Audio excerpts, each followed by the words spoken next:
Camera A speed. Steven Hahn. Speed. Scene one, take one. Common sticks. Sorry, second sticks.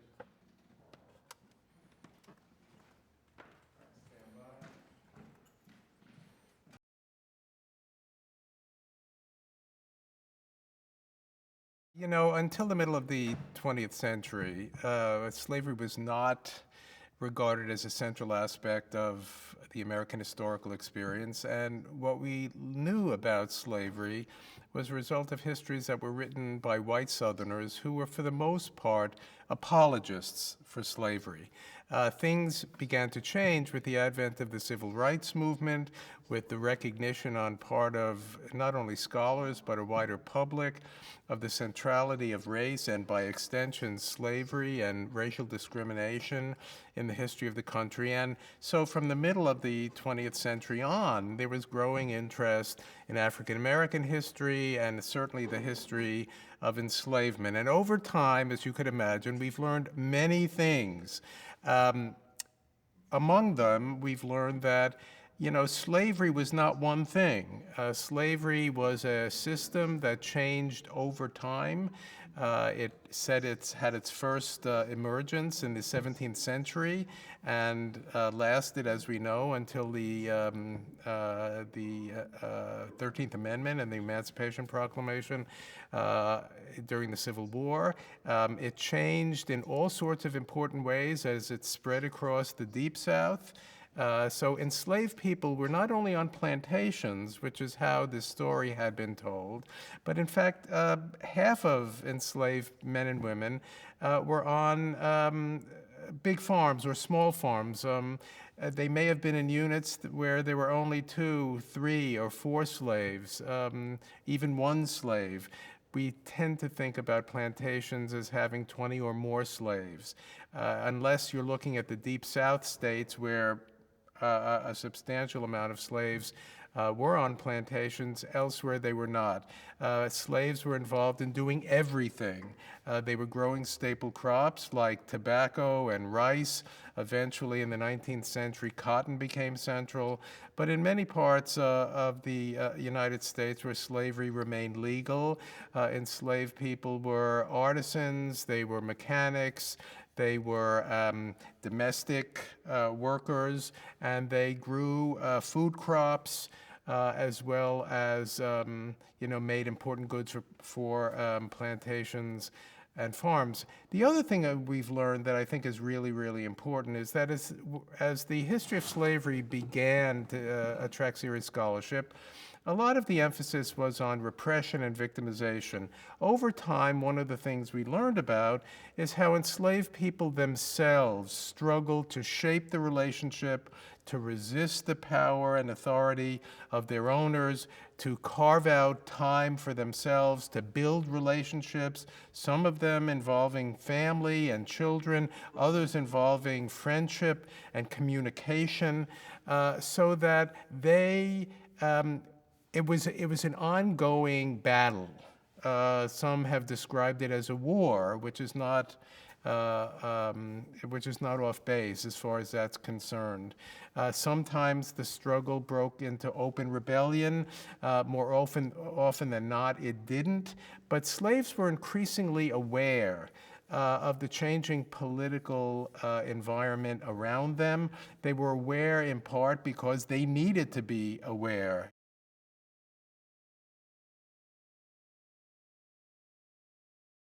Into the 19th century, there were a number of things that shaped that political awareness. One was the Haitian Revolution, which many slaves found out about because there was a tremendous departure of enslavers and slaves from Saint-Domingue before the revolution was over.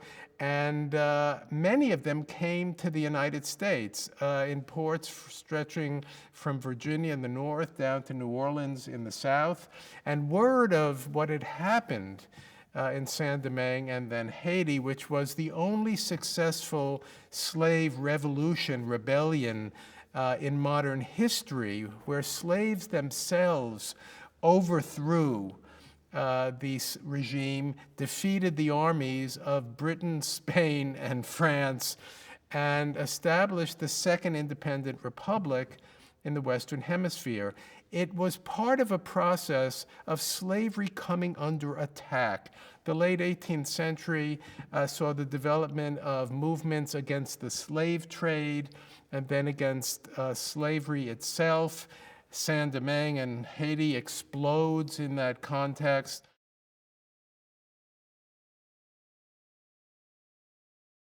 Into the 19th century, it's clear to slaves who were paying attention and who had communication network and were listening carefully to what was circulating among their owners as well as themselves, that American white people might be divided, that some may have opposed slavery, and they knew that their owners regarded them as enemies. And an enemy of my enemy has got to be my friend. So slaves were very attentive to what was going on, and by the time of the election of 1860, they knew about the Republican Party. They knew actually about the election of 1856, when John C. Fremont was the first candidate of the Republican Party on an anti-slavery platform.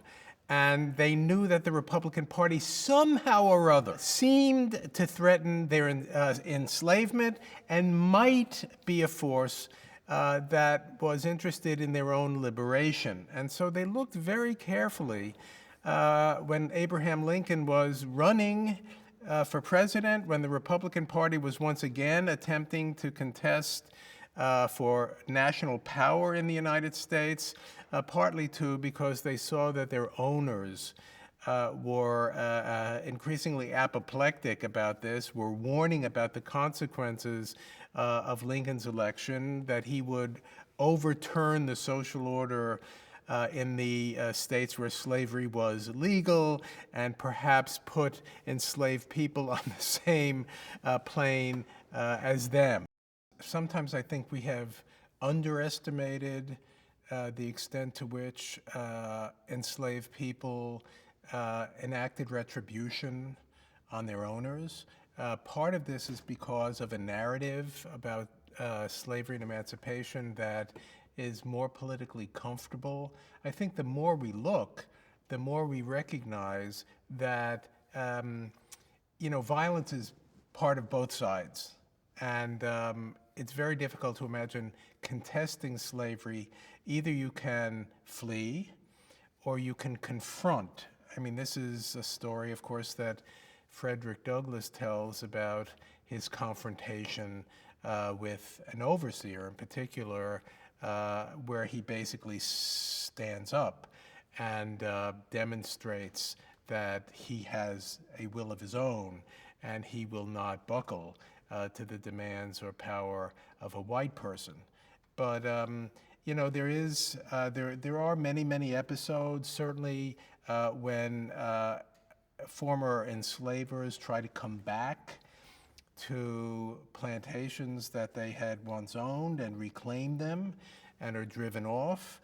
There is this very famous episode on a Louisiana plantation where during the Civil War, the formerly enslaved people, because slavery was coming undone, demanded to be paid for their labor. And when the owner refused, they built a gallows on the plantation, and they told the owner that they learned that they wouldn't really be free until they hanged him. And he decided that he was ready to pay them. So, there is a lot of this. There's no question that compared to major slave rebellions, either in the United States or, in the history of the Western Hemisphere, say, there was less violent retribution, that enslaved people were more likely to try to flee. But remember, too, that 150,000 of them enlisted in the Union Army. And they enlisted in the Union Army not for some abstract reason, but because they were going to end slavery themselves. And one of the things that happens is that when the war ends, former enslavers are extremely upset to see so many black people as part of the Army of Occupation. And they demand that the federal government withdraw them, which by and large the federal government does. But, you know, I think the issue is not whether on this, that, or the other plantation or farm that formerly enslaved people or enslaved people who are leaving the plantation or who recognize that a major change in circumstances is going to take place. You know, yes, there were many episodes when there were threats and where there were acts of violence and retribution. But arming the former slaves was about recognizing that violence was going to be necessary to fully end slavery and that they wanted to be the ones who did the work. And as you can imagine, as black soldiers marched through the states that had been in rebellion and where slavery was legal, what this meant for enslaved people who, for any one of a number of reasons, had stayed put, to recognize that a new social, and to see the terror that their owners were exhibiting, to recognize what an incredible change of circumstance that represented. So, you know, it did, when John Brown or Frederick Douglass recognized in the 1850s that violence was going to be necessary to overthrow slavery, they knew what was happening, and it was necessary, but it wasn't only the violence that came from white soldiers who began by trying to suppress a rebellion. It came because, beginning in the summer of 1862 and then advanced by the Emancipation Proclamation, it came from thousands and thousands and thousands of mostly former slaves who took up arms exactly to enact retribution on their owners.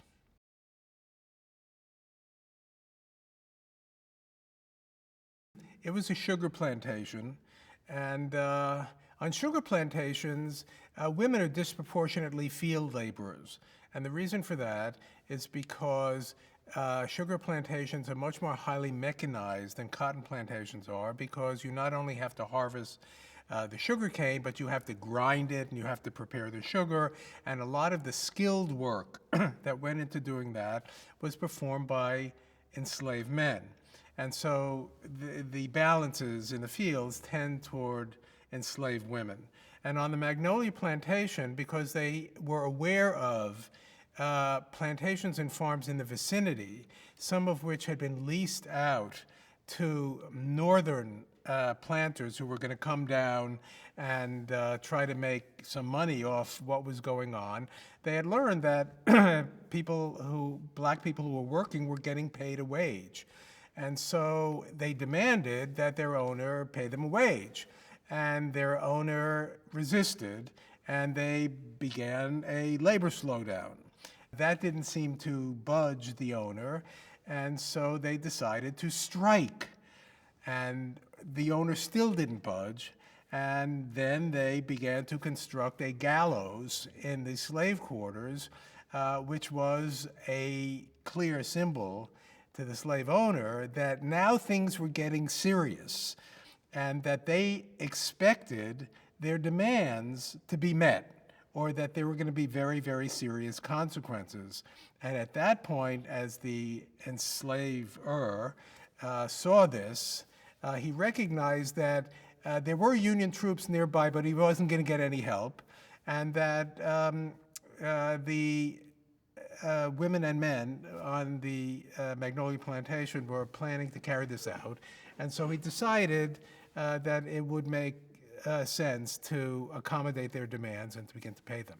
So it was a especially dramatic way in which the circumstances of war and emancipation changed the balances of power on plantations where previously the slave owner was in clear charge. Now it was also an example of how there is this ongoing battle that takes place even before the Civil War and even before slavery began to end, as enslaved women and men began to try to define out spaces for themselves and better circumstances for themselves, to try to control the pace of labor, to try to see if there's some kind of reward system, if they can have provision grounds, and what they can do. Can they sell the provisions or not, and so on. And so it's really an ongoing struggle that, if you look at the Magnolia Plantation, you have to recognize that this does not come out of nowhere. That it's not all of a sudden that they say, hey, why don't we have a labor slowdown or a strike? They didn't need anyone to tell them what to do. They knew that they had a certain amount of power because they were the ones who were doing the work in the fields, and that they may have been the ones who were doing the work at the sugar mill. So they were very conscious of being able to use that power. And of course, as all laboring people know, the possibilities for engaging in resistance change when the political power of your employer or of someone who claims to be your owner is going to be weakened. And again, it's another case where they're very, very attuned to everything that's going on, and how they have an ability to push forward in ways that would absolutely not have been the case earlier. I think this is an example of something that we need to look at much more closely. As I said, this doesn't just happen. What it does is it raises the likelihood that, especially in the sugar growing areas, that the struggles over labor are going to be carried on even more forcefully by women, because they represent the disproportionate number of people who are going to be involved. So if women organize a slowdown and then a strike, what it means is that this is something that female field hands had been doing in one of a variety of ways. The Civil War opens up the possibility of being able to raise demands that were not possible before. As enslaved people without anti-slavery abolitionists knocking on the door, they're not going to be able to demand payment, which is a complete rejection of slavery. But they are going to be able to press for other things that are important to them. And what it means is that women as well as men are really important in organizing enslaved communities. And they make their own particular contributions in areas where women are not as heavily represented in the fields. They might have been engaged in other activities. But women on cotton plantations and farms are in the fields too. And there are different gangs if the division of labor is sufficient, but there are a variety of ways in which all sorts of people who are enslaved can work to not only resist the demands that are being placed upon them, but to try to shape the relationships in ways that are favorable to them. Now, as you could imagine, this is always very dangerous, because slaveholders are very quick to put down any signs of resistance or insubordination.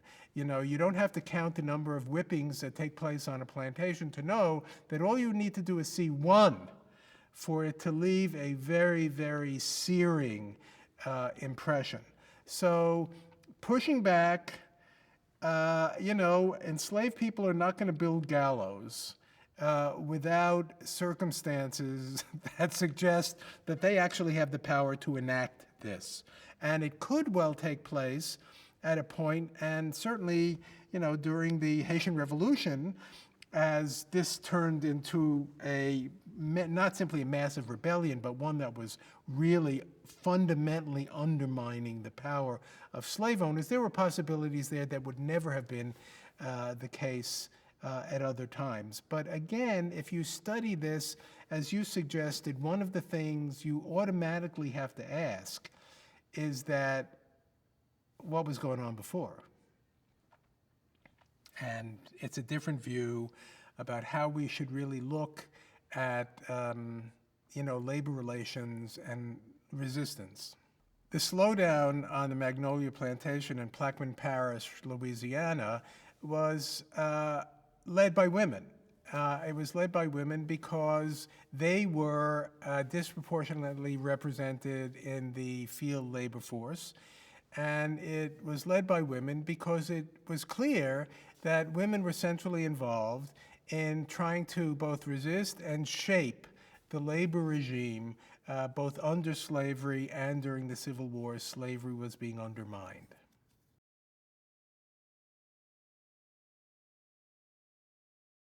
I think it was in a really important context, and it was only possible because of long-term struggles that enslaved people engaged in to resist the power of their enslavers and to define out territory for themselves where they could survive individually and collectively, because slavery only recognized legally the relationship between master and slave. There was no other relationship that enslaved people could have formed that gained any kind of legal recognition. That has to do with husband and wife, that has to do with parent and children, it has to do with other kinship relationships. So all of these enslaved people built on their own, either with their owners turning the other cheek, and recognizing that intervening was a bad idea and it was going to create a lot of disruption,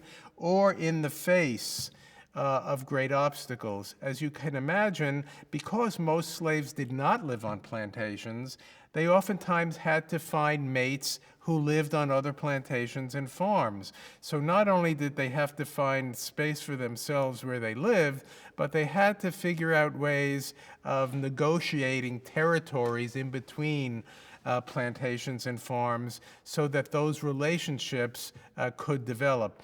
And, as you can imagine, part of what happens is slaves begin to learn all sorts of things about what's going on within, a certain kind of perimeter.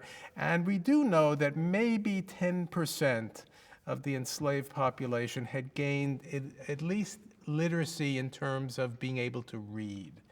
And one of the things we know from working populations or poor folk in many, many different circumstances is that all you needed was one person who was literate, who could then either read newspapers or broadsides or other printed material to others, or who could circulate the meaning of those texts to their fellow enslaved people or workers or however it was.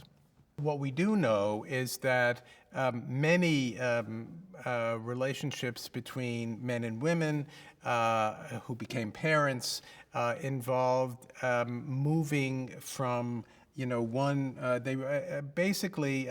term is known as abroad wives. Usually enslaved women would remain on their plantation and farm, and their spouses would come visit them. Usually the children would be with the mother. And so to that extent, enslaved women were very, very crucial to the cultural life and to the socialization of the enslaved community. Men were more likely to be on the move, but it also meant that they had more contact with people who were outside of their particular plantations and farms, and therefore could be important receptors of information.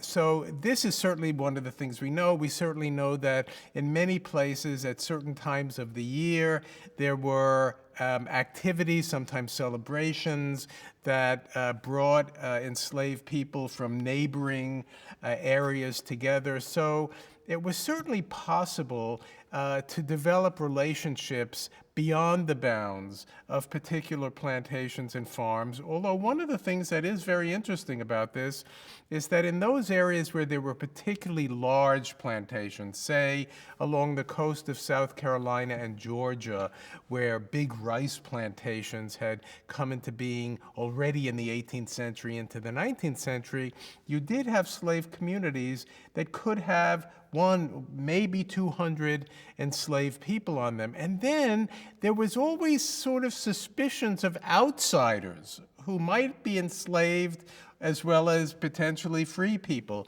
So there's an interesting community dynamics that play out, all of which is to say that if we're going to understand the political sensibilities of enslaved people, we have to recognize that there is not just one type, that enslaved people develop their own views of the world, their own politics, so to speak, depending on the circumstances in which they worked, grew up, formed relationships, crops that they grew. One of the things we do know is that in many places, enslaved workers were able to get provision grounds to work for themselves. This they would have the opportunity to work when they weren't in the field. So it would be at the end of the day if they finished early. It would be, say, on Sunday, where they were able to grow food for themselves, in some cases raise livestock. And so to that extent, the experiences of slaves varied a great deal depending on where they lived and depending on what the crop culture was that they were involved in.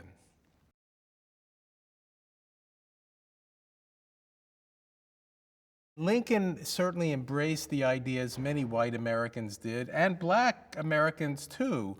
The notion of independence and there being kind of this binary. There was freedom and independence on the one side, and there was dependence and slavery on the other side. And so when Lincoln referred to himself as something of a slave, he was talking about his own personal subordination. And to that extent, slave was a term that was widely recognized precisely because slavery was so important in the United States, and it was part of the language of experience. And what could bring home someone's fate more powerfully, especially if they were not legally enslaved, than likening themselves to what a slave would be. Free working people already before the Civil War, but even more powerfully after the Civil War, would use the term wage slavery. By that they meant that if you worked for a wage, as opposed to being an independent producer, you were in a situation of economic dependence. You were under the thumb of an employer.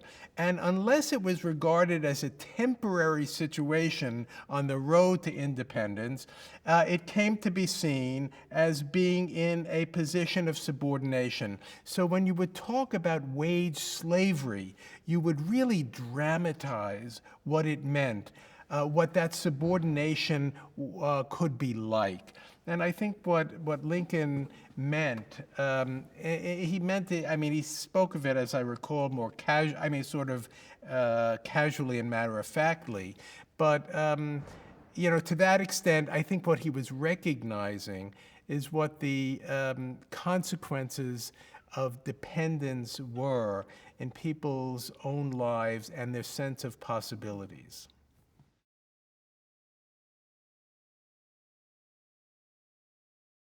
Well, you know, there is the very famous episode when Lincoln saw slaves being transported down the Ohio River to be sold in New Orleans, and how stunning and disconcerting that was. I think that Lincoln had some empathy for enslaved people, because I think at his heart, Lincoln came to believe that enslaving human beings was morally and politically wrong, and also it was undermining the potential of American prosperity over time. I think when he kind of likened himself to a slave, it was his way, I think, of expressing some level of empathy, which is, I understand what this experience might be about because of my own personal experience of subordination and feelings of being dependent. I think by and large, like a lot of anti-slavery white people in the United States, including those in the Republican Party, their concern was less empathy for slaves per se than it was to try to restrict the power of slaveholders and to try to limit the expansion of slavery across the North American continent. Lincoln's empathy with enslaved people, and certainly people of African descent more broadly, I think was pretty complicated. He developed, as we know, a relationship with Frederick Douglass during the Civil War years and came to admire Douglass.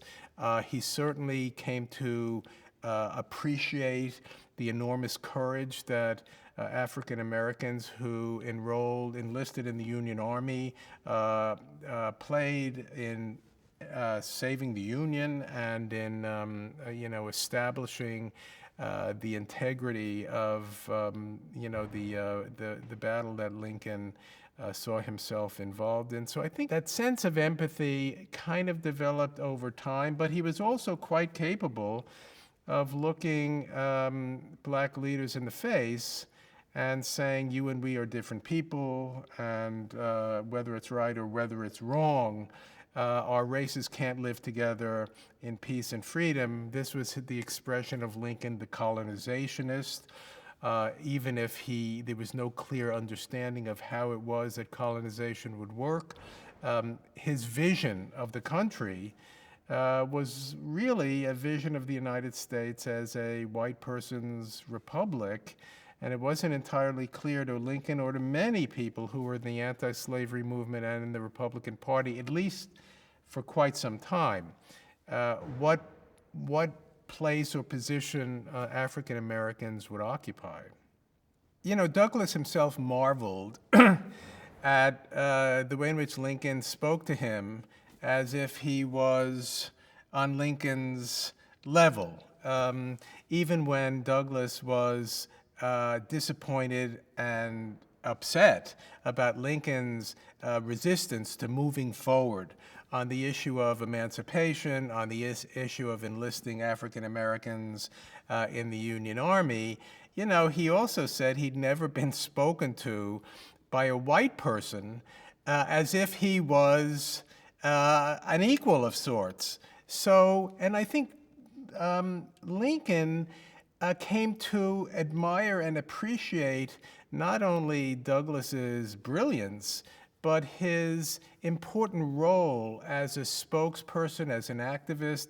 I mean, there is the scene that Douglass scholars know in his second inauguration in 1864, when Lincoln goes out of his way to point. I mean, Douglass was there, which itself is really a remarkable thing, given the Jim Crow nature of much of the United States at this particular point, and pointed out Frederick Douglass as somebody he admired and somebody who played an important role in the developing outcome of the Civil War. So, you certainly can see that as an example of how Lincoln grew over the course of the Civil War, and how Lincoln had an ability to truly admire people's intellectual gifts, people's political energies, people's courage, and people's increasing devotion to the cause of the war, and as it developed, the cause of abolishing slavery.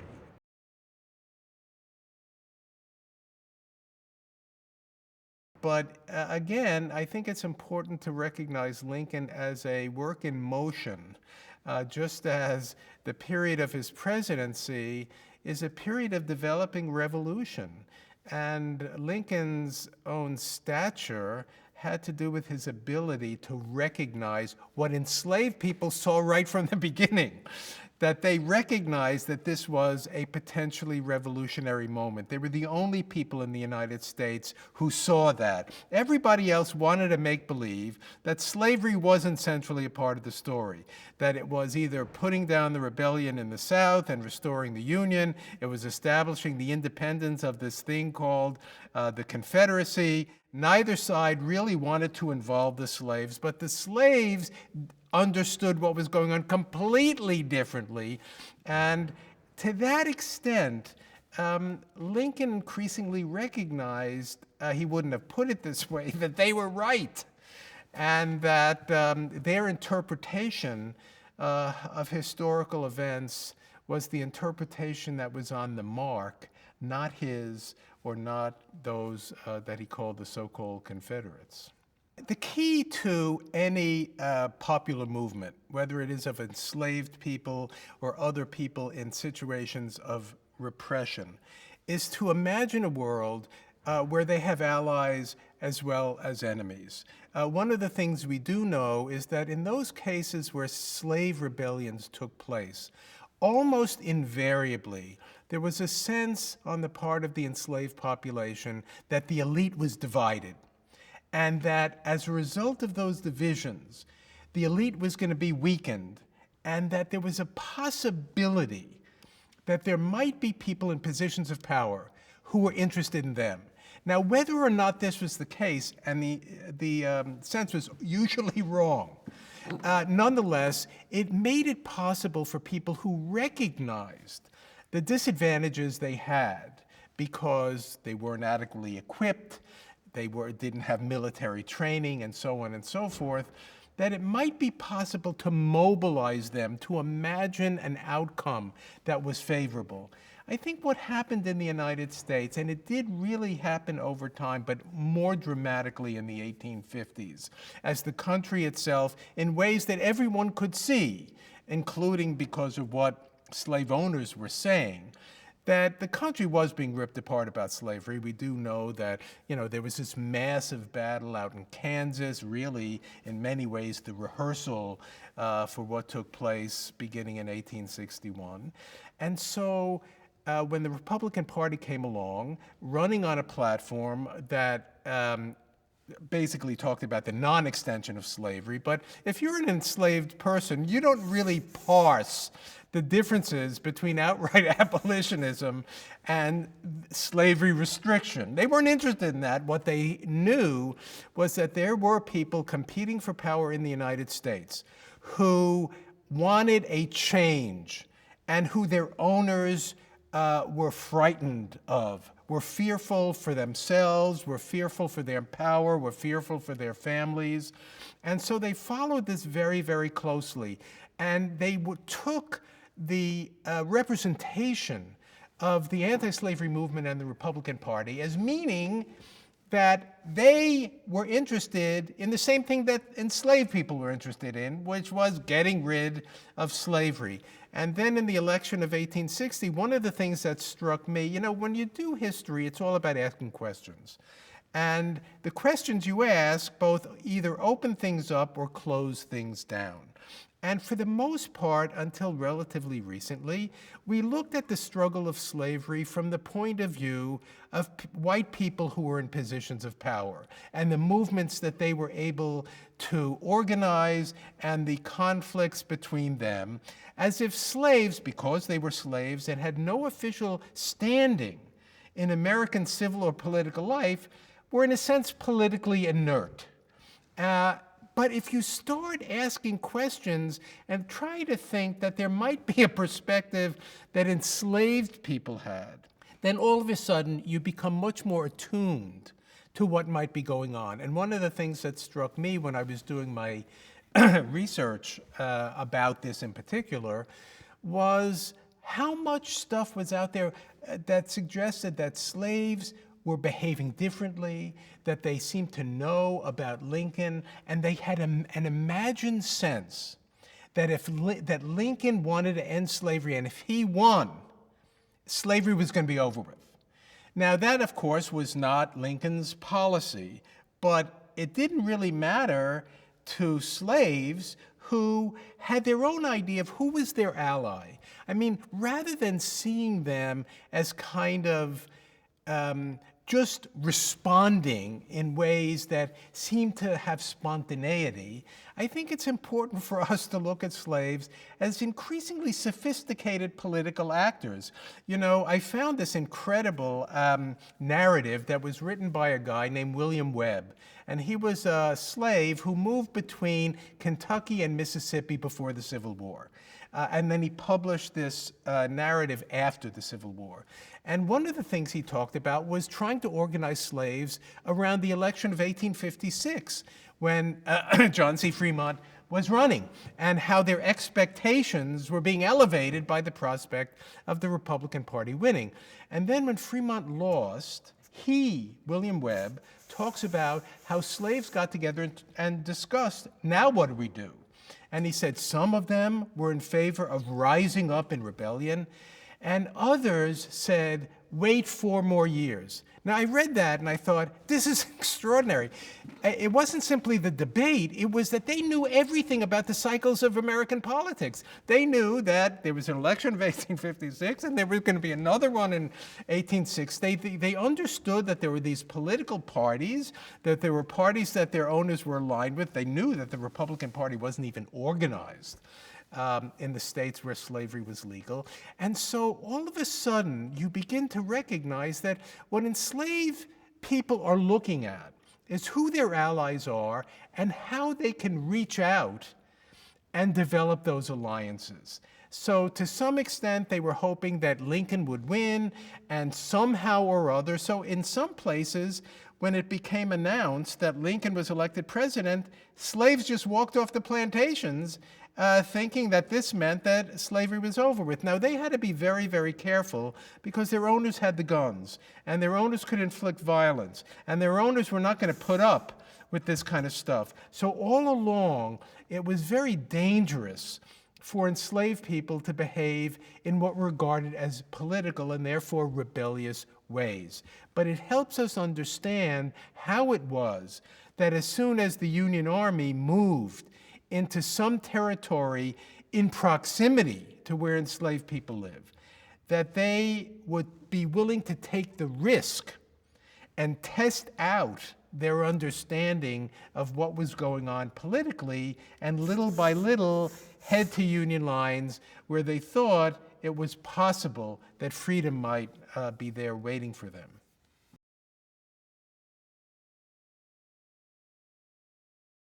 I think it's really important because you begin to recognize that the political history of the United States is much more inclusive than we often make it out to be.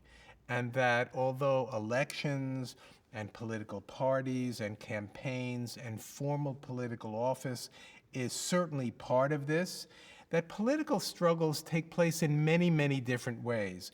One of the things we've learned is that although women don't have voting rights and have narrower civil rights, that in a whole variety of ways, they were central not only to the anti-slavery movement in trying to, they were the ones who in many ways pioneered the ways of modern politics by going door to door and organizing people around political ends. Did they have the right to vote? No. But could they express their power in ways that would have consequence? One of the things they managed to do in petition campaigns was pressure Congress to pass the 13th Amendment. You know, a lot of times people don't recognize that the pressure was not only coming from enslaved people or free people of color in the United States who were looking to secure emancipation, but it was coming from thousands of women who had been involved in the abolitionist movement and were signing petitions demanding that Congress take the step to make sure that the abolition of slavery was not vulnerable to being overturned. I think it also makes us aware of the many, many different things that people who are part of a society use to contest and shape relationships of power. And to that extent, you recognize that there's a relationship between what people of African descent did before emancipation and what they did after emancipation. I got interested in this because as a graduate student, I was doing a paper on Reconstruction in Mississippi, and I was actually interested in changing labor relations. And it turned out that the papers of the Freedmen's Bureau had become available, and there were like 5 reels of labor contracts. So I was reading them, but there were also reports being issued by Freedmen's Bureau agents on the ground. And after 1867, when the Reconstruction Acts made it, basically enfranchised African Americans in the former rebellious states, I saw in these reports that planters and other white people were complaining because African American workers on the plantations would, on a Saturday, stop work and walk 25 miles to a political meeting. Now, I was sitting there reading this, and there was nothing at the time in the literature that helped me understand what was going on, because at the time, African Americans who had been freed were understood as really politically inexperienced, likely vulnerable to manipulation, and that they didn't really bring anything out of slavery that could contribute to the great issues that were being contested in the United States. So I read this, and I'm in an environment where it's hard to get people to go to vote. I mean, what happened this past cycle, because of the turnout, was really unusual, but mostly we know that even in a contested presidential election, 50 to 60%, might turn out. Here, there were people, in the face of double-barrel shotguns, because they were being warned not to do this, walked 25 miles to go to a political meeting. It was men, it was women, it was their families, they went. And I read this and I think, oh my God, what do I do with this? Because there was nothing about the history of slavery that had been written that prepared me to understand this. I knew there was no way this could have happened in the 2 years since emancipation had taken place. And so it opened up the entire issue of how to explain that in terms of political ideas, in terms of organizational experience, in terms of communication network, in terms of the relationships they were able to forge with each other, and then what that might mean for the nature of African American politics going forward. So, I spent the next 15 years trying to figure it out.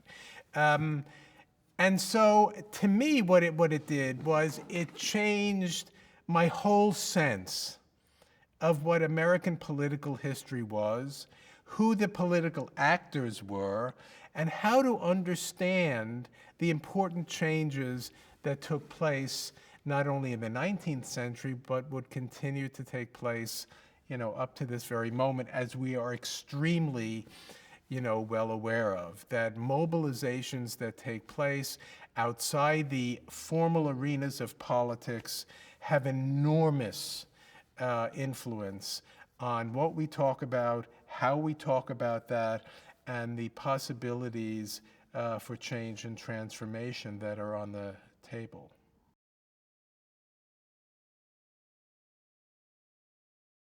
When you look at the abolitionist movement and its relationship to what we call the anti-slavery movement, you learn a lot of things. And part of it is you learn what the limitations of both of those movements were.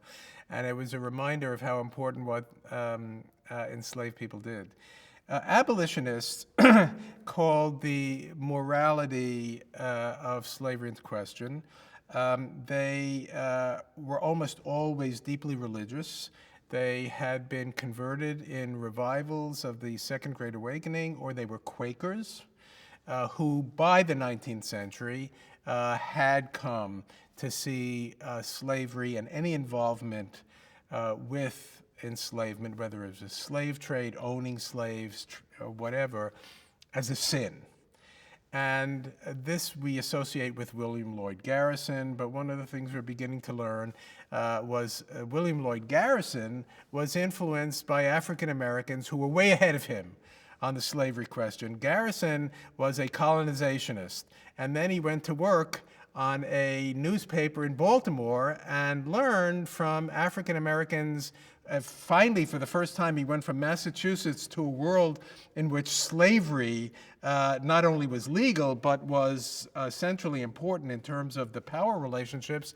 And he learned from them about the immorality of slavery, and then goes back to Massachusetts and establishes the Liberator and the American Anti-Slavery Society.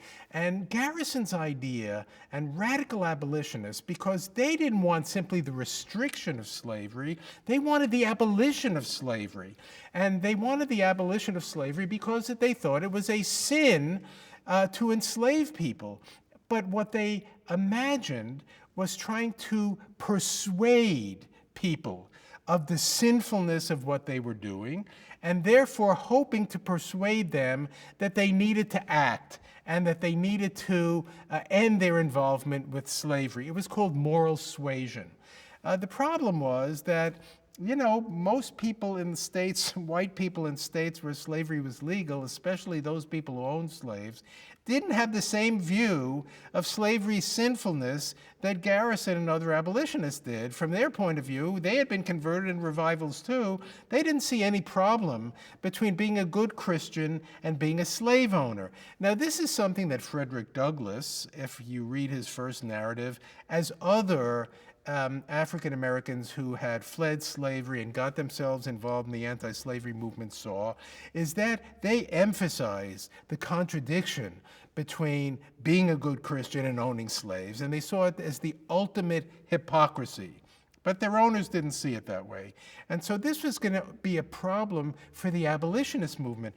I mean, you may feel very strongly about the immorality of slavery, but what do you do about it? At this time, there were two models that could be followed. One was the model of gradualism.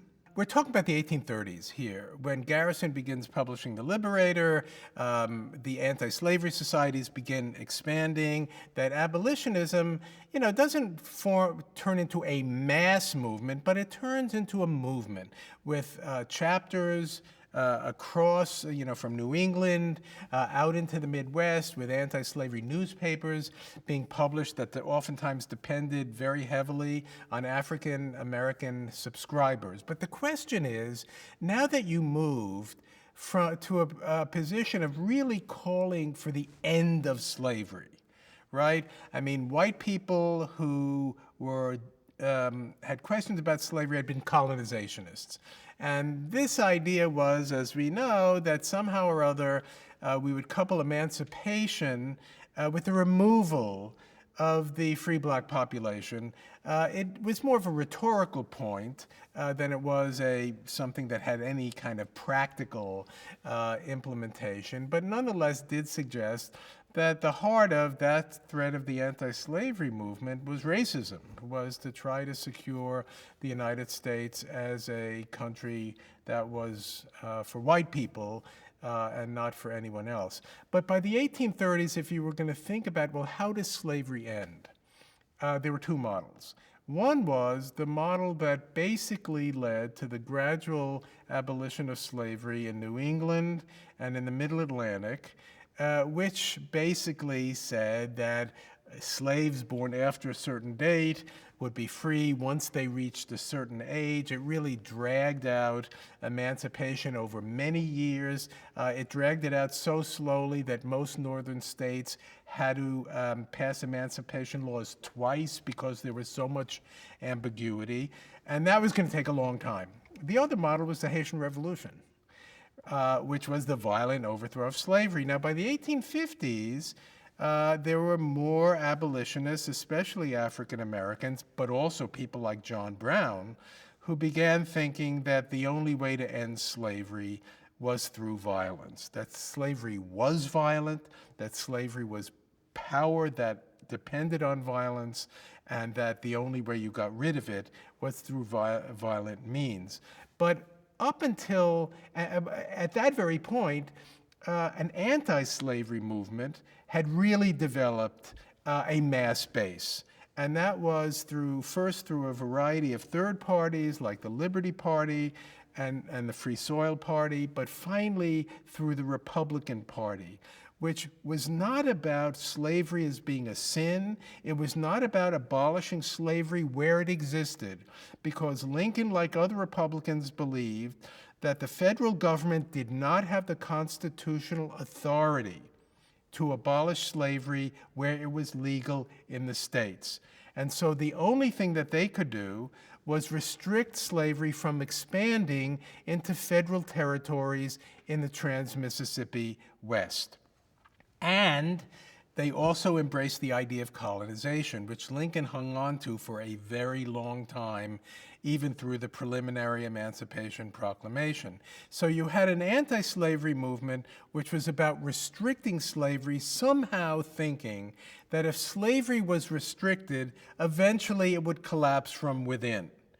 And you had an abolitionist movement that rhetorically saw slavery as a sin and immoral, and slavery had to be abolished everywhere, but they had no plan on how you did it. So when the Civil War broke out, there was really nothing on the table. And so part of what turned it into a revolutionary situation was that because slaves acted and forced the federal government to deal with the issue even though they didn't want to, that all of a sudden the question was, what do you do? And what sort of power the federal government had to deal with the questions that enslaved people demanded that they address.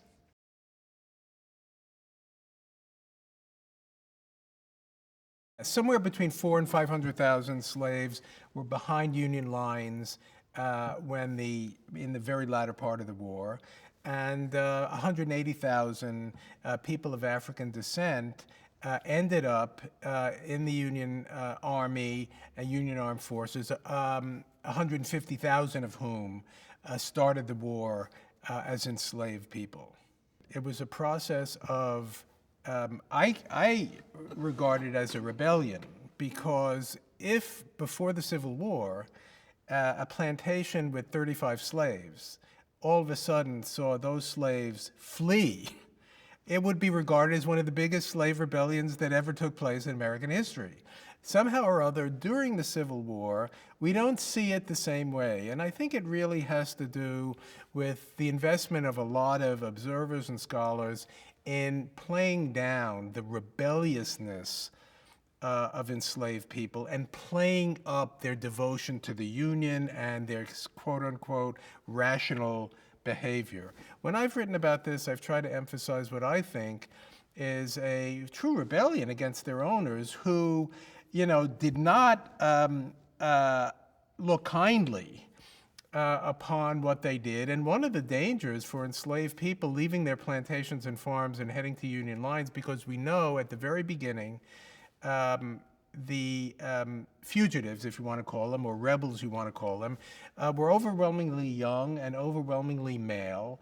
And what this meant, it's not surprising that they were the ones who might be better positioned to navigate their way from where they were enslaved to Union lines, but it also meant that they left behind friends and families who might be subject to punishment because of what they did.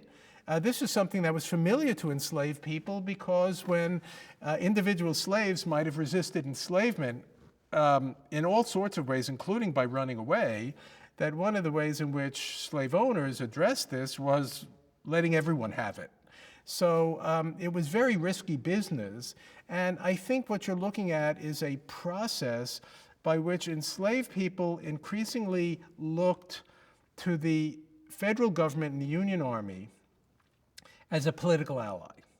And as federal policy itself began to change, because at the beginning, a lot of the leeway was left to individual commanders in the Union Army, some of whom were in the anti-slavery movement, some of whom were Democrats, and the last thing they wanted to see happen was to have this war turn into a struggle against slavery.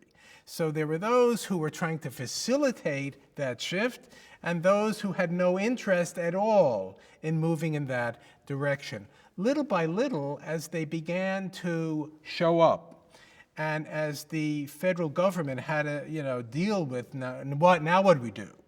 And as the war went on, in a way that suggested that there was no clear end in sight, that there were people who had been in the Union Army whose terms of enlistment were running out, and they weren't necessarily signing up again, that there was a real manpower need, and over time it became clear that slavery was a source of strength for the Confederacy, at least potentially, because slaves were used to grow crops, to build fortifications, and so on, and that unless the federal government moved against slavery, their prospects of winning the war were becoming less and less promising. They also worried about foreign countries like England and France recognizing the Confederacy and potentially lending them military support. For the time being, England and France were neutral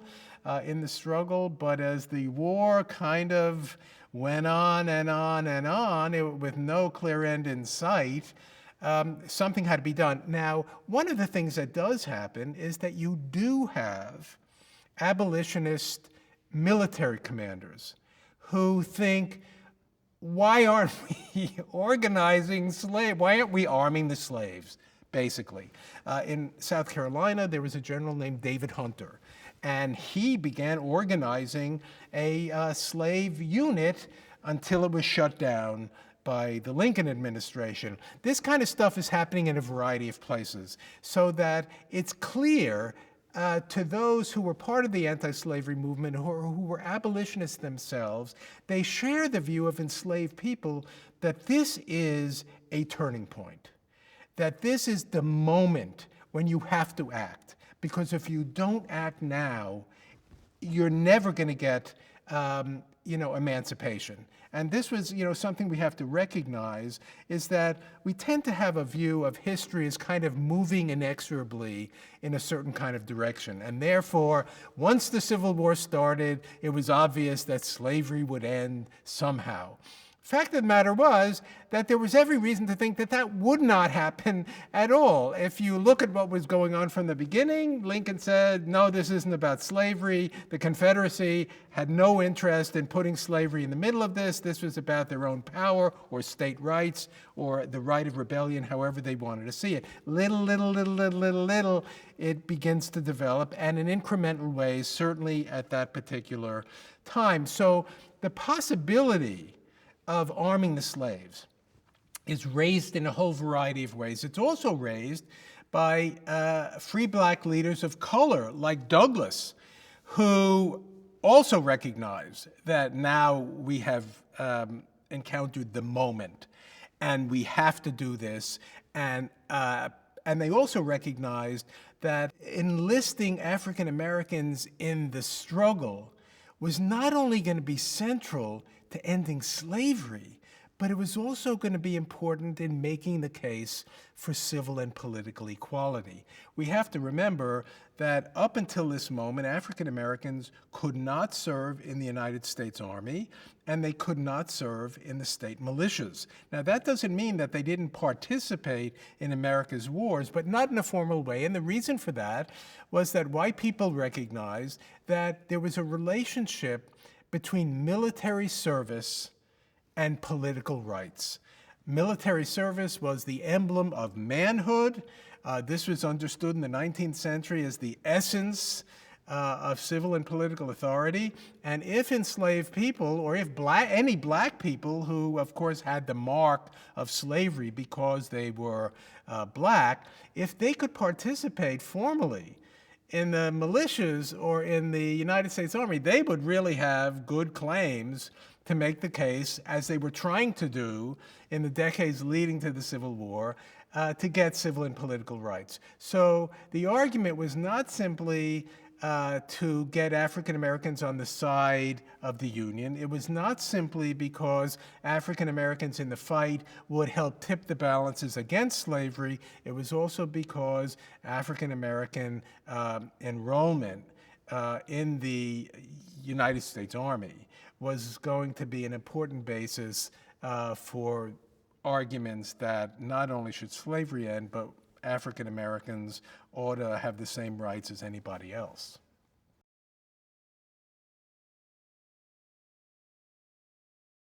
You know, it depended on the slaveholder, but oftentimes, I mean, in one case in particular, a slaveholder got up in front of the slaves with a double-barrel shotgun and said if any of them went off to the Union side and try to sign up in the Union Army, that he would line them up along a creek and shoot them all.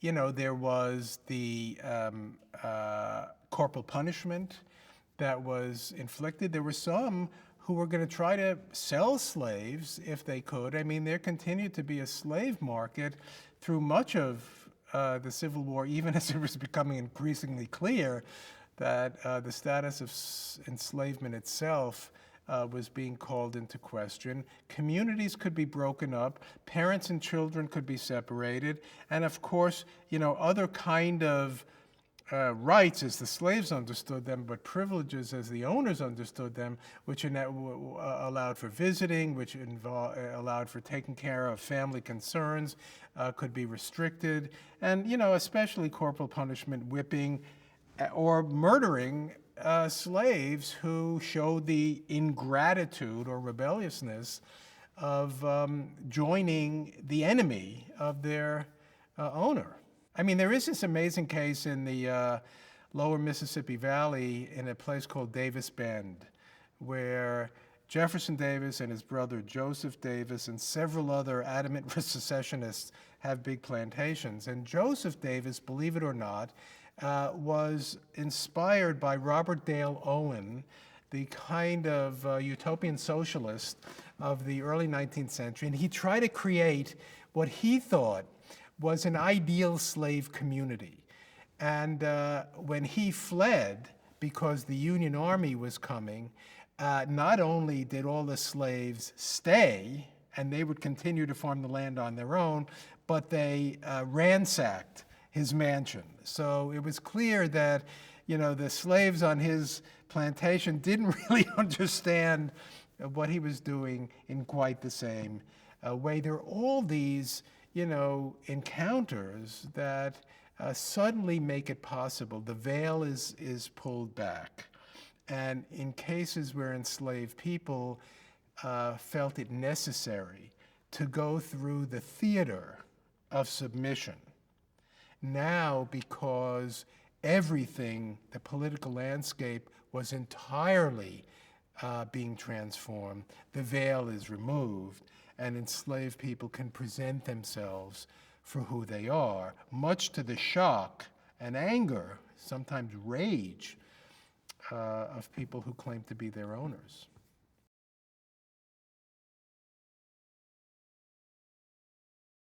Harry Jarvis grew up in the Chesapeake, and what he said was that once Lincoln was elected, his owner turned meaner than he'd ever been and was coming down on the slaves on his plantation, was using his gun, and Jarvis decided that this was not a good place for him to be. So he escaped, and he laid out in the woods, and he was able to do this because other enslaved people brought him food, and they brought him intelligence about what was going on. At that point, the Union had established a foothold at Fortress Monroe in Virginia, which was across Chesapeake Bay. And at a certain point, because he had gotten this intelligence and because he was able to sustain himself, he actually took a canoe and paddled himself 35 miles across the bay to get to Fortress Monroe, at which point there was no policy on the part of the federal government or on the part of Benjamin Butler, who was the commander of Fortress Monroe, about slaves who might be seeking entrance into their lines. And by Harry Jarvis's lights, he shows up and he wants to enlist. And Benjamin Butler says, it's not a black man's war. And Jarvis says, well, it's going to be a black man's war before this is over. Now, what he is admitted into the lines, and he's put to work as early fugitives were.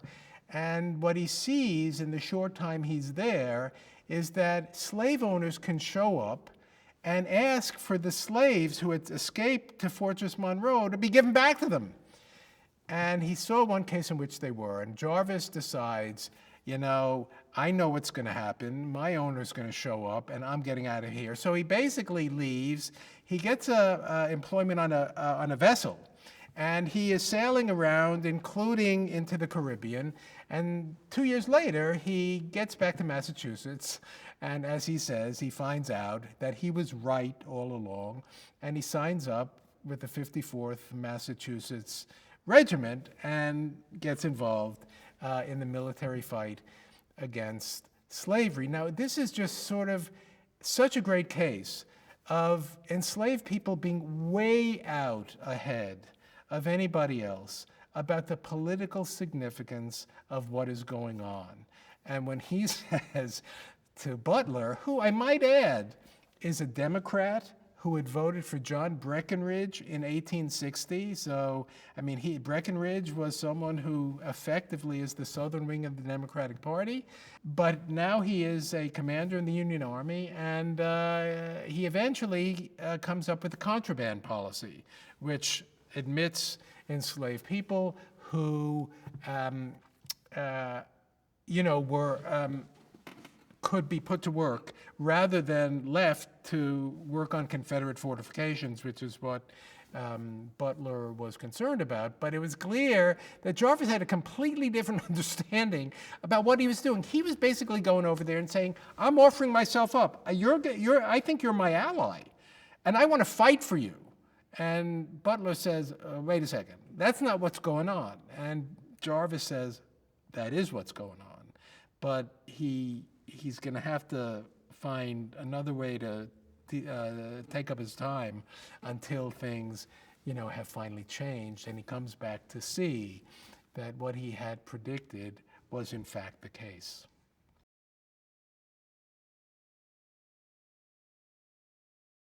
Early on in the war, there was a free black military unit called the Louisiana Native Guards, who very briefly allied with the Confederacy until the Union Army showed up and they switched sides.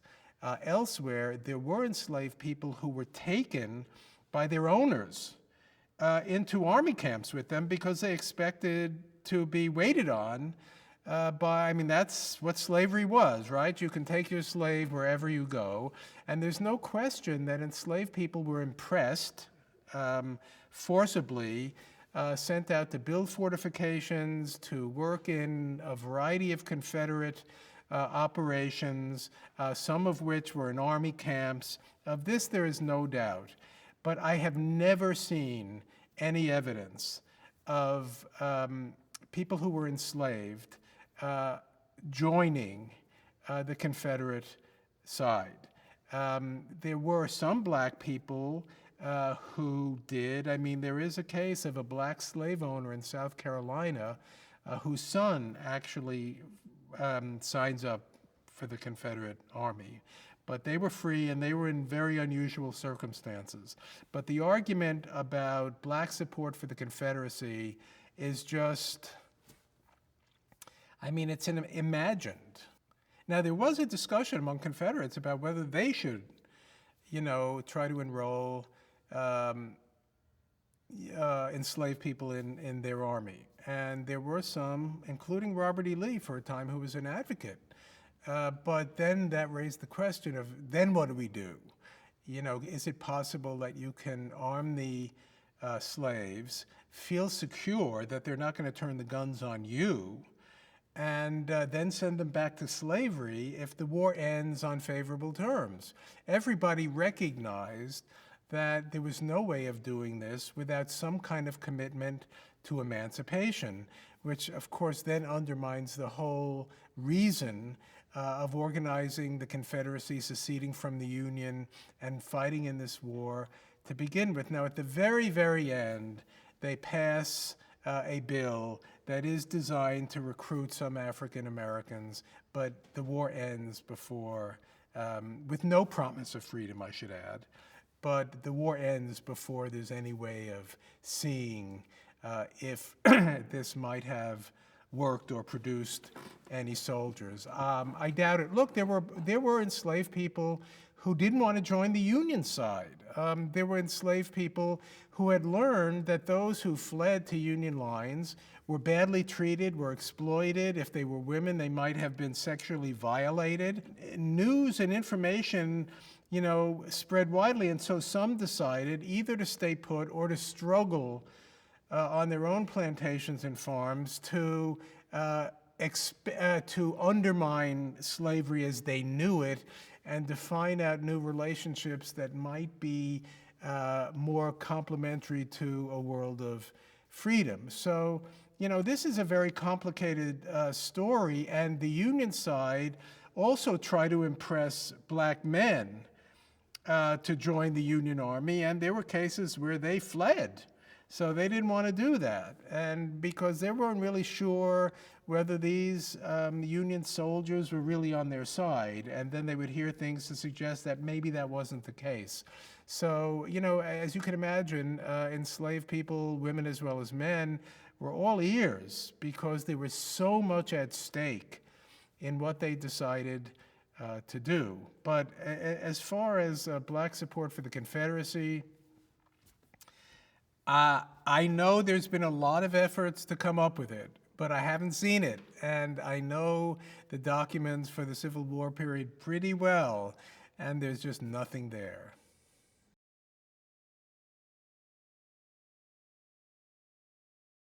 There once was a time where we thought that there was almost nothing available to us that came from enslaved people themselves.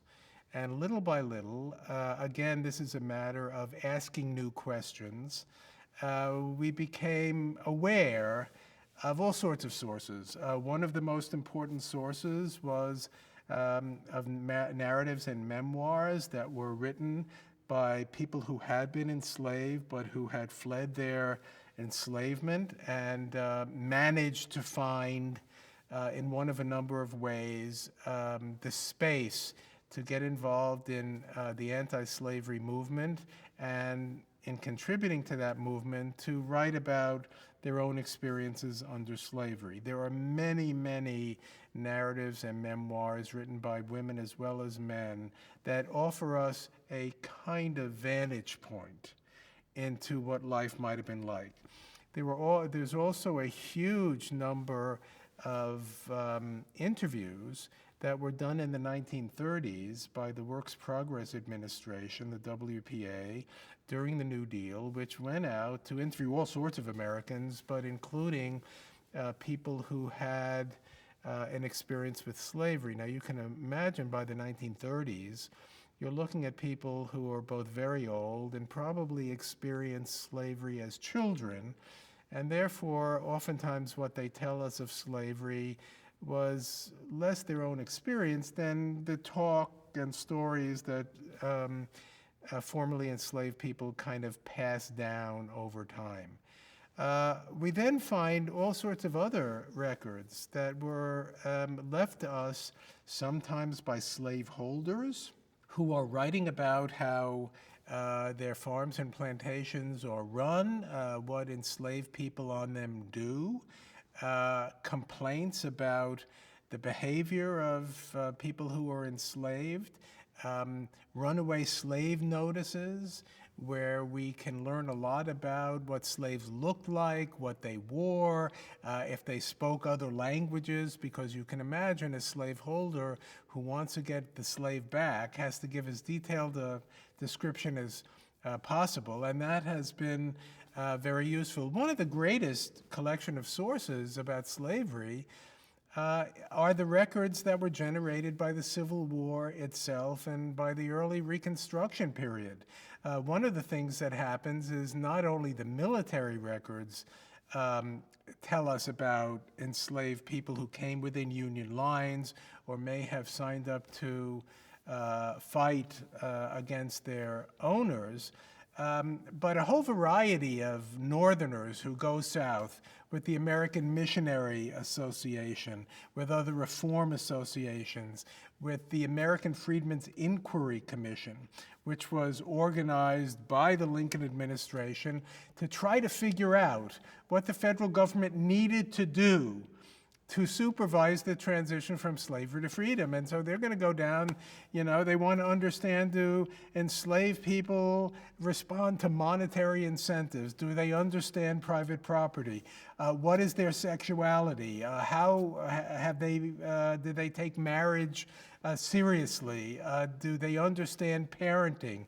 Are they Christian or not? And so they interview all the, it's really fascinating. It's also interesting to recognize the kind of bar that they saw. It was really important for enslaved people to demonstrate that they were good Christians, that they were living in nuclear families, that they understood sexual propriety, and it also helps us understand what the expectations were. And sometimes these white interviewers are stunned about what actually the slaves know and what sort of relationships they've already established, and their own sophistication about how the economy works, how the political world works, and their own interpretations of Christianity and their senses of faith. So, these are things that build pictures for us. And as you can imagine, like any sort of historical research, but especially research that focuses on people who are not literate in ways that are familiar to us. Doesn't mean they're not literate. Doesn't mean that they don't, have important ways of communicating. It's our problem, not their problem. That they have not left us things that we have been trained to use. But what we have are always pieces of pictures that we try to put together. And that for any sort of observer or historian, the whole is more than the sum of its parts. And so we need to make a variety of imaginative leaps. And we would hope that we learn enough about our subjects that they help us make those leaps, that they give us clues to how the pieces fit together. And so more and more, in the early Reconstruction period, there's an enormous amount of documentation on the ground about the transition from slavery to freedom or to other relationships that are not formally involving enslavement, where we get firsthand testimony. There was, the Union Army went into the southern states to try to figure out if there were white Unionists who supported the Union side and lost property so that they could get compensation. And in the process, they interviewed formerly enslaved people and discovered that they had accumulated property, that they had their own systems of inheritance. Now, admittedly, the property was much more limited, but it was not necessarily unimportant. And so all of a sudden you use federal records and it raises questions about, well, how did they get that? And what did it mean to them? And how did they pass it down? It's called the Southern Claims Commission. And all of a sudden, you've got another window. Even though it's after slavery ends, you have another window onto a world of enslavement because they're telling us about how they organized their communities beforehand. So I know for myself, when I spent many years trying to write about African American politics under slavery and freedom, that there was so much stuff that, and I loved doing it. I couldn't really, it was hard to stop because it wasn't about, there was nothing there, there was too much there. Once you're interested in looking at the problem.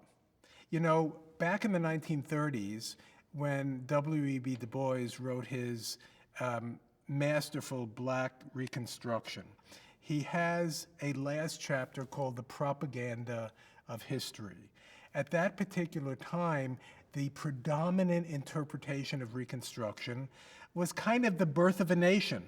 It was sympathetic to the South. It was sympathetic to the Ku Klux Klan. It was about the overreach on the part of the federal government, and it was about the complete illegitimacy of trying to empower former slaves and giving them the vote, giving them civil rights, and giving them the possibility of engaging in politics on the ground. Du Bois wrote an entirely different book. But in the propaganda of history, he was reminding us that all of the basis of his new interpretation was in the National Archives. It was available to anyone who wanted to see it. And so what he was telling us too is that people tell the stories as they want to tell their stories, and those who really want to find out, they don't have to make it up. It's in the documents. All you have to do is go there and read them, and you can tell the story in a fullness that hadn't been told before.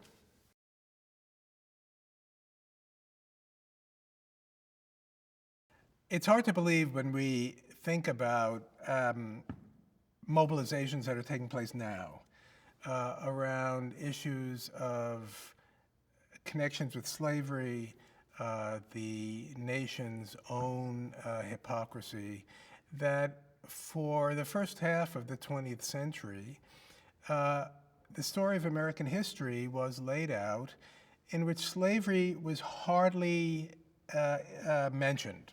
It was a sidebar, in part because it was an embarrassment, but in part because no one really thought it was important or a central story that needed to be told. This began to change in the 1950s and then into the 1960s, to a large extent because of the civil rights movement and the issues about race, racial discrimination, the importance of African Americans as leaders and as grassroots activists that raised all sorts of issues for historians on how the story of the United States needed to be told. Now, at the beginning, the emphasis was more on victimization, recognizing the enormous power that slaveholders had. But little by little, that emphasis began to change, and we became more and more interested in what slaves did, how they pushed back, how they created communities on their own, how they developed family life, how they developed networks of communication, and how they began to define themselves in relationship to those who were oppressing them and to a larger world around them. We've also learned that slavery itself has a complex history. We know that African-descended slavery first takes roots in the 17th century.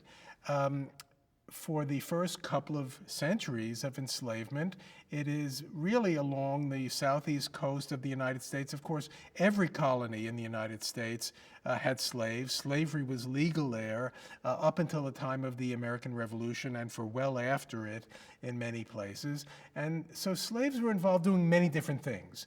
They were growing tobacco, they were growing food crops, they were growing rice. Some of them were on large plantations, most of them were not on big plantations. Then slavery in the 19th century moves out across the Deep South. This is part of the so-called cotton boom, where many slaves are living on plantations. Not all slaves are. Slaves in the Upper South, where cotton is really not being grown, are more likely to be on farms rather than on plantations. And there might be situations in which enslaved people have more contact with people of African descent who have managed to get their freedom.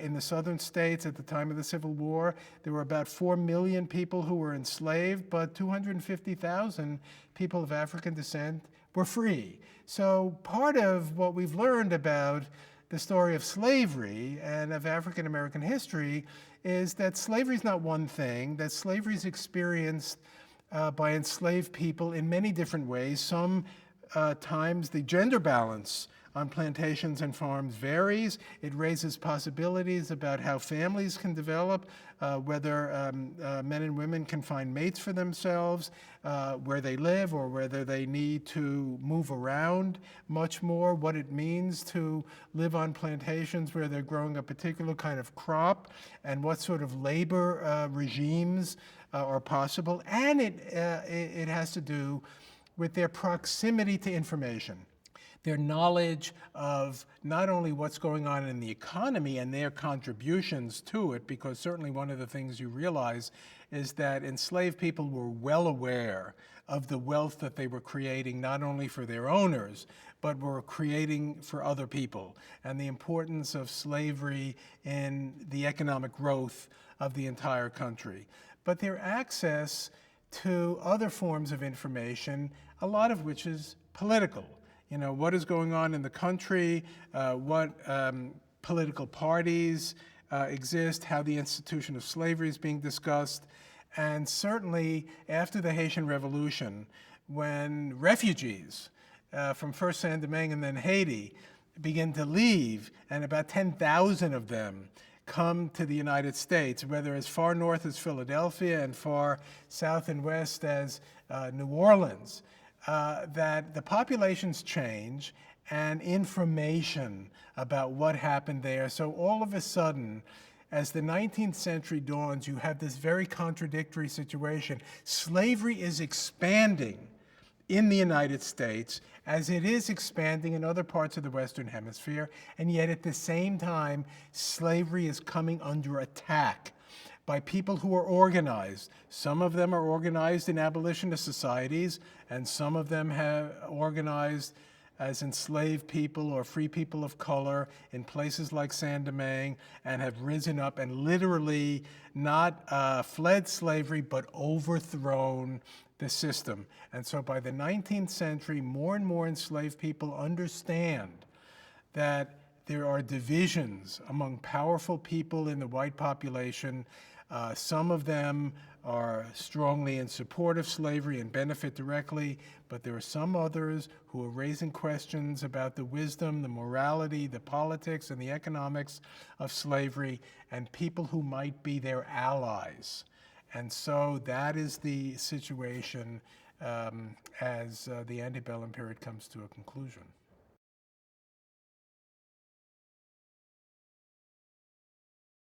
I think it's both.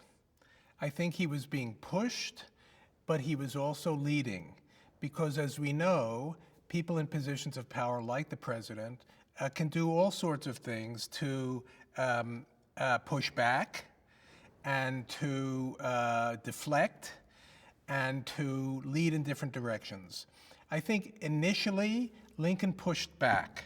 Lincoln was worried that focusing on the issue of slavery would undermine the unity of the cause, that it would repel potential allies in states like Kentucky or Maryland or Delaware, where slavery was still legal but had not decided to join the Confederacy, and that were militarily significant because of logistical and other reasons.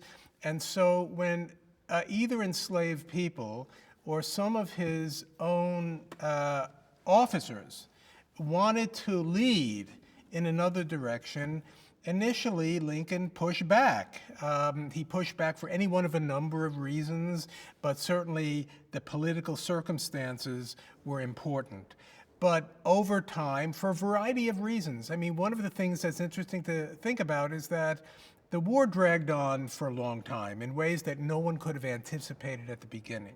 If the war had ended quickly, either way, either with the Union quickly suppressing the Confederate rebellion, or somehow or other the rebellion managing to extract its independence or an armistice, nothing would have happened, right?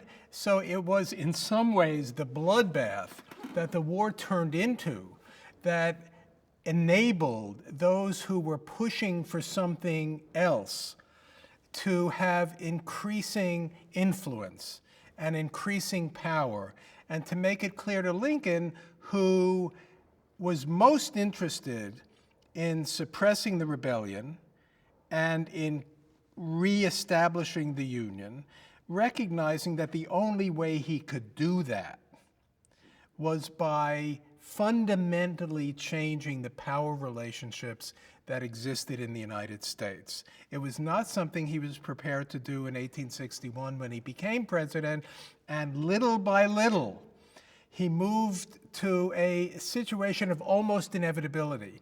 You know, when he issued the preliminary Emancipation Proclamation in September of 1862, he was still giving the rebellious states a number of months to put down their arms and to rejoin the Union, in which case it would not have gone into effect. Now, he didn't really expect that to happen, but it's an example of sort of the incrementalism that is going on.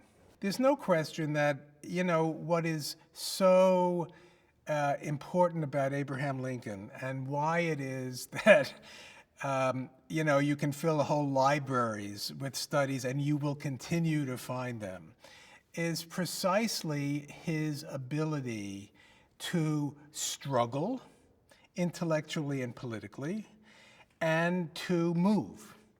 Now, like most people in positions of leadership who are wrestling with large questions of power, large questions of belonging, they're usually not ready to move quickly. And that's why the great changes that take place in almost every society are generated by people who are out of positions of power, but who are placing demands that are increasingly formidable on those who are in positions of power.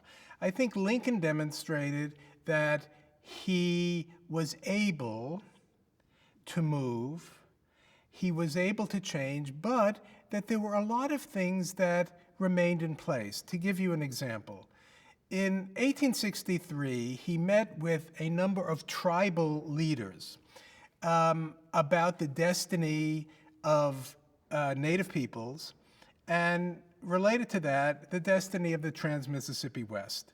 There had already been a massive Sioux uprising in the area we call Minnesota, and that had been suppressed, and it ended up being the largest mass execution in American history. Initially, the Union Army commanders wanted to execute about 300. Lincoln kind of whittled it down, but there were still almost 40 who were executed, which is an interesting response to rebellion on the part of Native people that was not exacted on the Confederacy once they were forced to surrender. But he sits in his office and he basically says to them a version of what he had said to black people.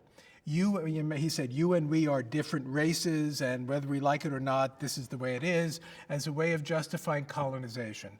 He kind of says the same to them. He calls white people pale faces. He calls them red brethren. But he says something really powerful at the end. He says, in this huge territory that is owned and inhabited by people in the United States, there is only room for one national family. Not two, not anymore. Meaning there's no room for you. And I think this is still part of his view about where the Republic was likely to go, although little by little he came to recognize, partly because African Americans were much more central to the economic life of the country. I mean, you couldn't put them on reservations because they were relatively few in number and they were not that consequential. But, you know, this was something that was still part of his thinking. It's why he gave up colonization pretty late in the game. I mean, the preliminary Emancipation Proclamation still talked about colonization. It didn't in the final Emancipation Proclamation.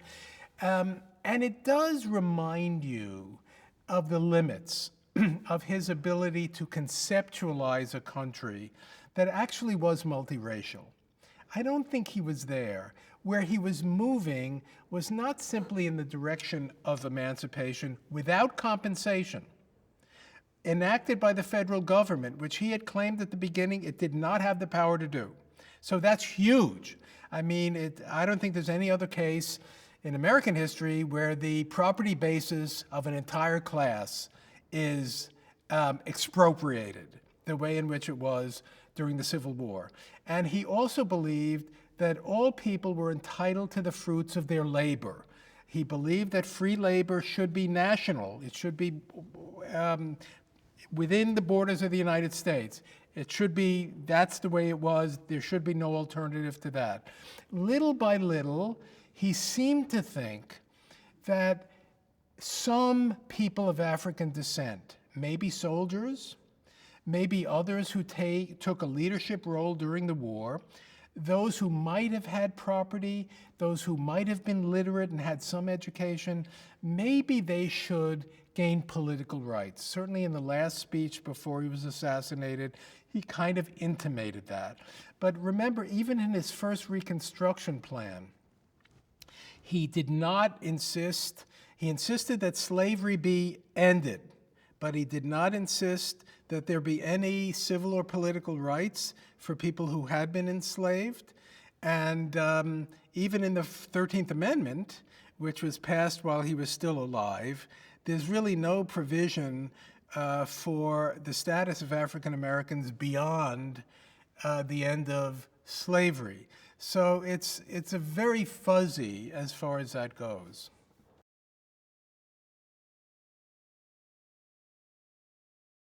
When the Civil War began, neither the Union side nor the Confederate Rebellion wanted slavery to have a central place in what was going on. The Union side were interested in restoring the Union and suppressing the rebellion. The Confederate side was interested in establishing its independence, if that was possible, or certainly gaining the federal government would recognize their political status. The only people who recognized from the beginning that this was a struggle over slavery, its past and its future, were people who were enslaved, because they were very well aware of the struggles that were going on in the country.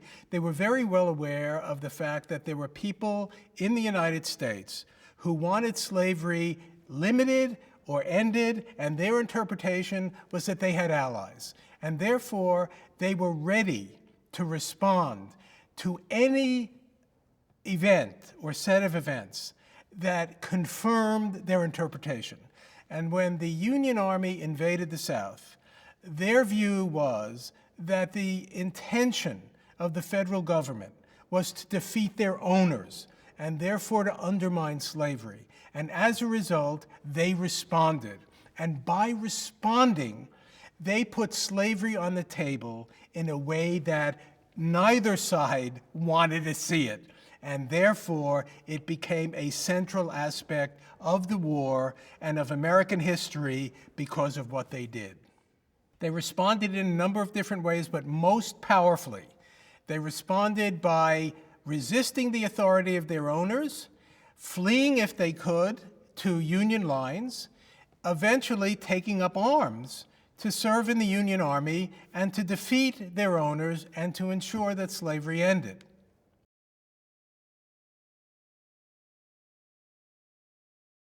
When the enslaved people who made up about 80% of the black soldiers in the Union Army, at least people who had begun the war in a status of enslavement, it was a very precarious situation. To begin with, African Americans had been excluded from the United States Army and from the state militias from the founding of the Republic. They were excluded on racial grounds, and they were excluded because military service was seen as the basis of citizenship. And white Americans did not want black people to be in a position to make those claims. But one of the great problems was not only the experience of racism in the Union Army, because among other things, they were paid less than 1/2 of what white soldiers were paid, but because of the response of the Confederate rebels. Military service, black soldiers were regarded as slaves in rebellion. Therefore, they were subject either to execution or they were subject to re-enslavement. And therefore, the stakes for African Americans who served in the Union Army was even more profound than was true for any other soldiers. Even so, they fought with a great ferocity.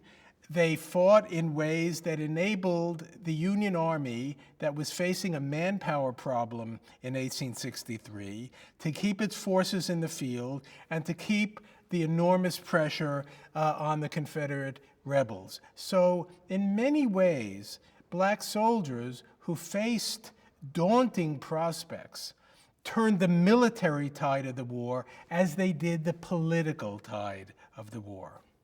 There's no question that Lincoln recognized not only what black manpower did and what black courage did, because he was, Lincoln was a hands-on commander. I mean, he was watching all the time. I mean, obviously, given the limitations of communication compared to what we have, it was slower and he was frustrated, but he knew what was going on and he recognized who was carrying out his wishes, which was to force the unconditional surrender of the Confederates rather than an armistice or trying to, not inflict that kind of damage.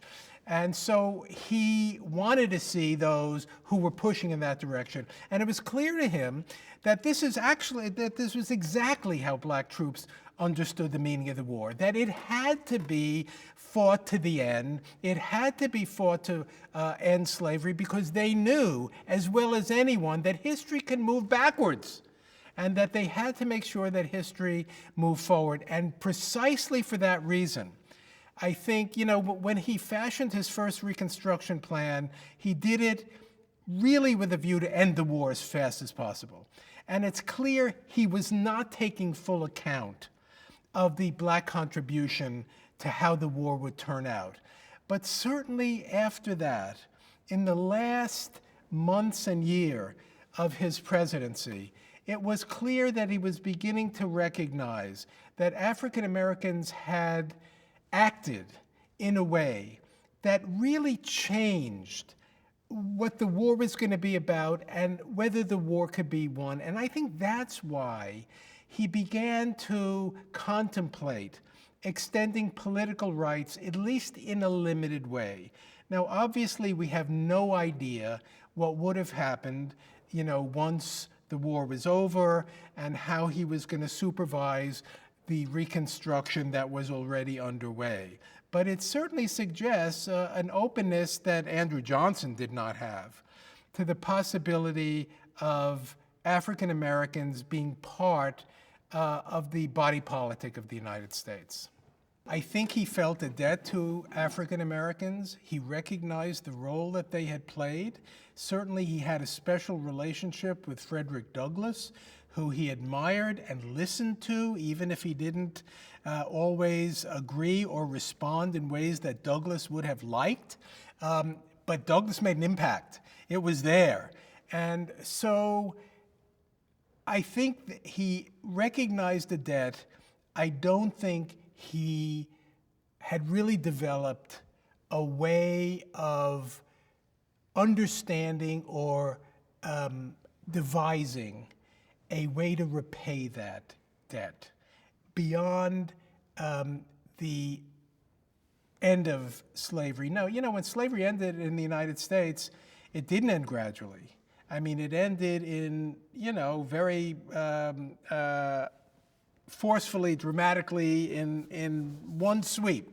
There was no compensation to the owners, and they were counting on it, and they continued to count on it once the war ended. So I think he saw that as part of his debt. When he thought he was going to lose the election of 1864, he was focused on trying to negotiate so that he could make sure that what had been done to overturn slavery wouldn't be rolled back. So I think there's no question that he was he was absolutely committed to, once the Emancipation Proclamation came down, to devoting what happened during the war to ending slavery. It had to be ended, and that was part of his first Reconstruction plan. If you wanted to be readmitted to the Union, you had to rewrite your Constitution and eliminate slavery. That was the sine qua non. After that, I don't think he had developed a plan. I don't think he had envisioned a pathway out.